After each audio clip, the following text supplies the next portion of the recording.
Welcome to Evolving Into Her. I'm Ashlee Hope, and this is your weekly check-in to get out of your head, into your body, and back into alignment with the version of you who's already living the vision. So grab your favorite cup of tea, settle in, and let's get into the show. Hey there, welcome back to Evolving Into Her, the podcast for the woman who is building a life that actually feels as good as it looks. I'm your host, Ashlee Hope, and I am so excited about what we're getting into today. We're back for part 2 of the Detached and Magnetic Woman series. If you didn't catch part 1 last week, go back and listen to that one first, because today builds directly on what we laid down there.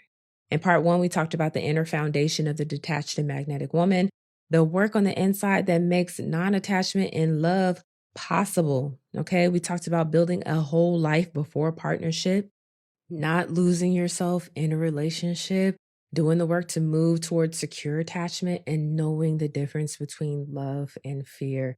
That was the foundation, and today is the practice. So today I'm sharing how I actually move inside my relationship, how I love my partner as he is, how healthy detachment or non-attachment show up in my real life with a real person that I genuinely love. And remember that this is my practice. This is not law. This is not a prescription. I'm not telling you what to do. Take what resonates and leave what does not, right? Your relationship is yours. And per usual, y'all know I'm not up here talking theory, baby. This is my actual life. So, friend, grab something you can sip slow and let's get into the show.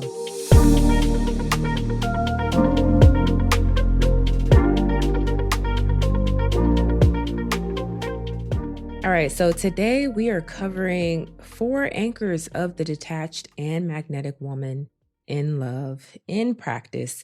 3 ways I actually show up and practice non-attachment inside my relationship. Anchor number 1, the detached and magnetic woman practices impermanence, and she detaches from the idea of forever.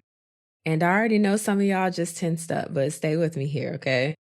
So practicing impermanence in love means being so fully present, so genuinely here that you're experiencing your relationship instead of just trying to preserve it.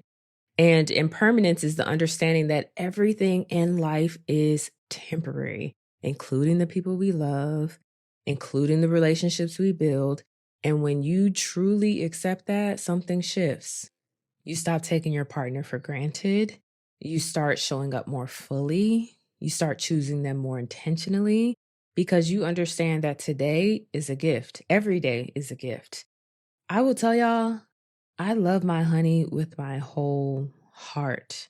I want to say that clearly, loudly, boldly before I say anything else. Okay. My partner is one of the greatest gifts of my life. And I do not attach to the idea of forever. Those 2 things coexist for me completely and fully. Now, don't get me wrong. Would I love for us to grow old and gray together? Absolutely. That is the goal. That is my heart's desire. But I hold that desire with an open hand. So, non-attachment at its core is releasing the grip on outcomes, releasing your attachment to outcomes. And one of the biggest outcomes women attach to in love is permanence. It's the forever, it's the guarantee. And we attach to the idea that if this relationship ends, something went wrong, that a relationship ending is failure.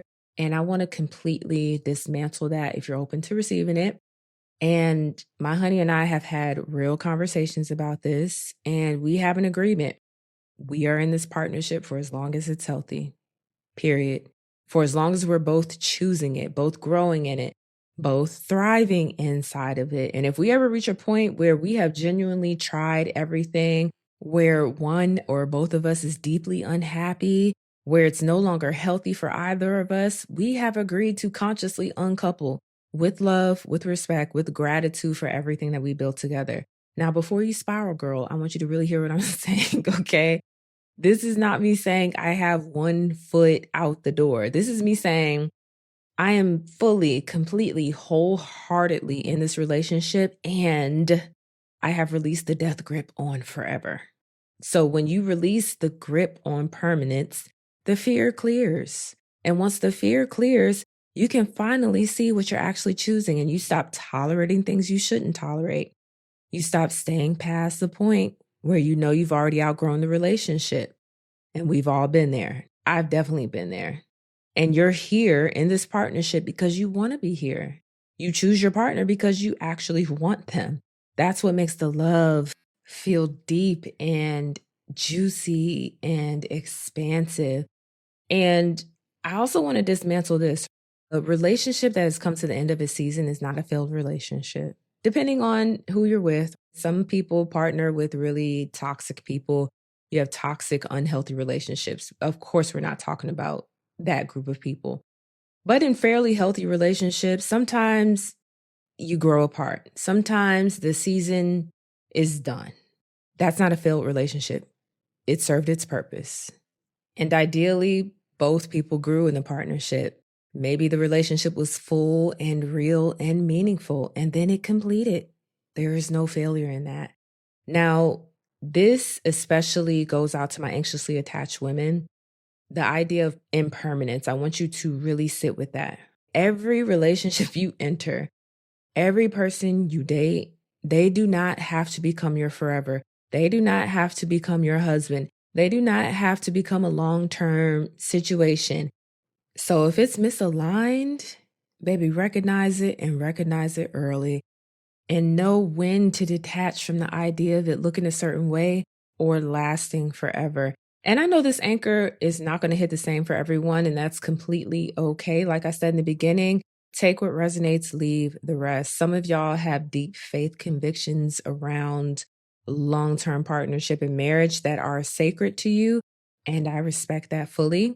But what I'm inviting you into is the heart of this practice, really showing up in your relationship by choice every single day, loving your partner freely, not out of obligation, not out of fear of being alone, not just to stay together because you've been together for so long or because you're trying to make this last forever in a day, but because you genuinely want to be there. It's healthy. It serves both of you. You both are evolving into the highest expression of yourselves naturally with one another. That is what makes the love real. That is impermanence, and it is also non-attachment in practice.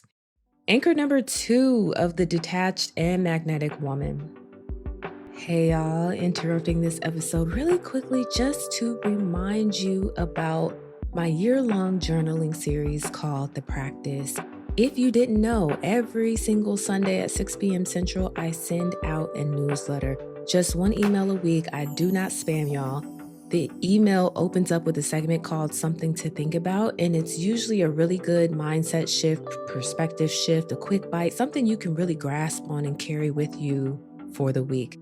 I also share offerings or exclusive things only available to my email list, like when I have one-on-one coaching spots open. And then at the end of every newsletter is the magic. There's a journaling prompt called The Practice, and it's designed to help you get clarity on your patterns, your mindset, the woman you're becoming, and what you're ready to release. So if you've been wanting a consistent journaling practice that's trauma-informed and actually invites you to reflect in a real way, The Practice is for you. It's free, and you can join the practice through the link in the show notes. All right, let's get back into the show. Anchor number 2 is that the detached and magnetic woman detaches from expectation. She loves who her partner is, not who she needs him to be. So she releases that forward projection. And forward projection is when you're in a relationship with a version of your partner that you built in your head. Ugh, we've all done that. The potential, the man he'll be once he figures out his career, once he gets his mind right, his money right, once he builds a relationship with God, once he does the healing work, once he steps into who you know he can be. And you're invested in him. You're rooting for him. You're patient with him. But you're really in a relationship with a future version of him that only exists in your mind and that may never materialize. And I want to make a distinction here, okay? Having shared goals, growing together, knowing what you need and whether this person is genuinely meeting it, That is not projection. That's called having standards, right? What I'm talking about with this anchor is when you have created an idealized version of who he should become, and it's a version he never agreed to, a version he may not even desire for himself. He may not even have the capacity to evolve into that version that you're expecting of him, and you're waiting on him to arrive there. That is projection. And the problem with projection is that it clouds your vision, baby. You can't see who he actually is because you're so focused on who you need him to be, on who you desire him to be. And when you cannot see him clearly, if you can't see what's directly in front of you, you can't make a clear decision about whether this relationship is actually right for you. So non-attachment here means releasing the script. It means releasing the list that you made up of your ideal man, and you're forcing the man in front of you to step into those shoes. It means choosing to be with the actual person in front of you in this season, with his gifts, with his limitation, with his full humanity. And it also means staying open to love as it actually shows up, which is sometimes messier, it's sometimes more ordinary, and a lot of times it's more beautiful than anything you could have ever planned. So, Anchor 2 releases a forward projection. So, the detached and magnetic woman is not future tripping. She is not living in a fantasy land, okay? She is present. She is aware of the man that is right in front of her. She is aware of the relationship that she is in. She takes that as information and she moves accordingly. Anchor number 3 of the detached and magnetic woman. She does not chase energy. She gives love room to breathe. And if you've been listening for a while, this one's going to sound familiar. We talked about this inside of the Unbothered Woman series, and I'm bringing it back up here intentionally because this habit is that important. It shows up in her identity. It shows up in how she moves through the world, and it absolutely shows up in how she loves. And some things are just worth revisiting. And here's what chasing energy can look like in a relationship. If he gets quiet and you send 3 follow-up texts, there's a shift in his mood and you immediately start running through everything you might have done wrong. He needs space, and instead of you giving it, you close the distance as fast as you can because the distance feels like danger. Your nervous system reads any kind of withdrawal as threat, and you respond by reaching, fixing, pursuing. Sister, the detached and magnetic woman does not chase. When there's distance, she gives it room. And part of the reason why she can do that is because she trusts her partner. Now, if you don't trust that man, that's another story, okay? But the detached and magnetic woman, she knows that her partner is a grown man with emotional intelligence. If something is wrong, trust that he can say so. He can speak up, he can communicate. If he has an issue, he is capable of expressing it. She does not have to take on the job of decoding him or managing his emotional world on top of her own stuff. That is not her responsibility, and it was never meant to be. And I want to be clear on this part because I know someone needs to hear this. This has nothing to do with ignoring your intuition, girl. This has nothing to do with allowing someone to treat you any kind of way and then just calling it non-attachment. Pay attention to the patterns, baby. All right? Express your needs. If something feels off consistently, trust your gut. That is information. Address it and then move accordingly. By no means am I telling you to let somebody play in your face. Never that. Okay?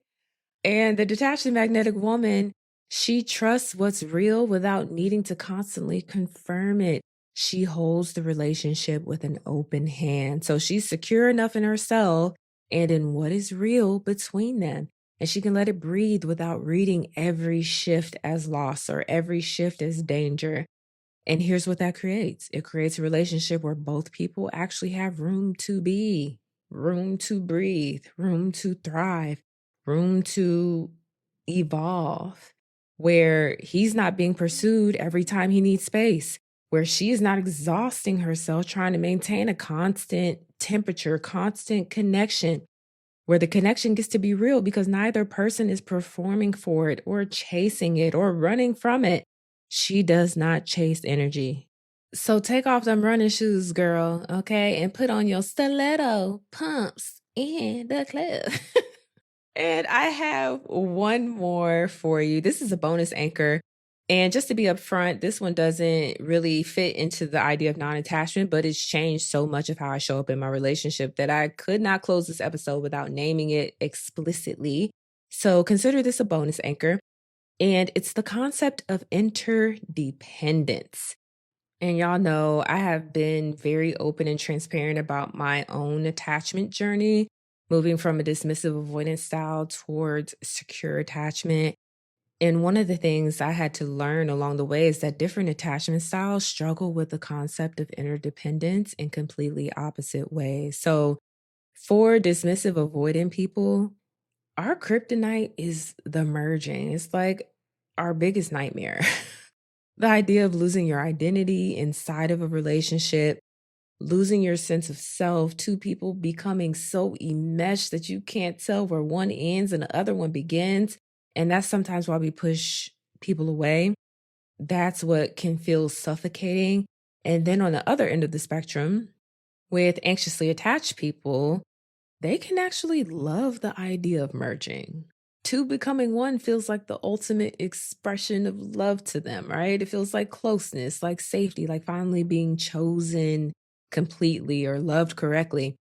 But I'm going to tell you this, neither one of those is healthy. The dismissive avoidant person or the avoidant person is protecting themselves from connection, and the anxiously attached person is losing themselves in the connection.